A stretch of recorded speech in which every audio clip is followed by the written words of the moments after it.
ఈ ప్రాంతం పేదరికం కాదు, సంపదకు కావలసిన అన్ని వస్తువులున్నాయి.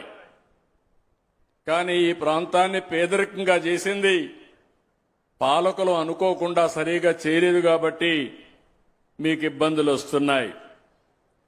నేను అందుకనే ఒక్కసారి మీరు గుర్తుపెట్టుకోండి, నేను ముఖ్యమంత్రిగా ఉన్నప్పుడు చైతన్యం అనే ఒక కార్యక్రమం పెట్టాను.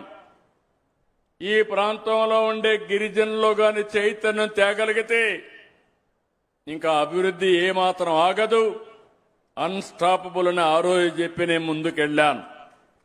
ఇంకో పక్క మీరు ఒక్కసారి చూస్తే గిరిజన ప్రాంతాలు అభివృద్ధి చేయాలని ఆలోచించింది తెలుగుదేశం పార్టీ, ఆలోచించిన నాయకుడు నందమూరి తారక రామారావు గారనే విషయం మీరు గుర్తుపెట్టుకోవాలి.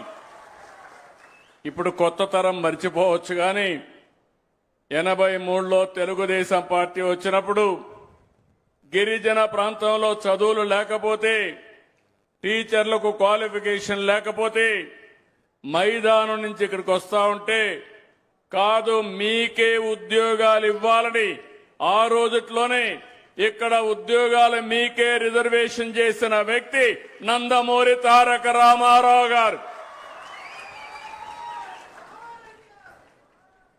ఆ తర్వాత ఆ హిస్టరీ కూడా చెప్తా. ఆ తర్వాత జీవో 3 కూడా తీసుకొచ్చింది నేనే.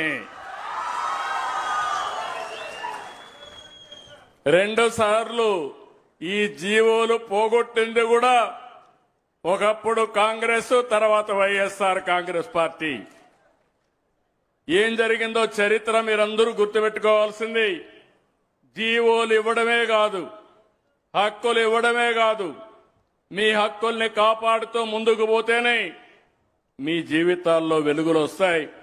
అలాంటివి కూడా జరిగింది. మళ్ళీ ఒకటే హామీ ఇస్తున్నా, నేను చెప్పడం కాదు చేసి చూపిస్తా.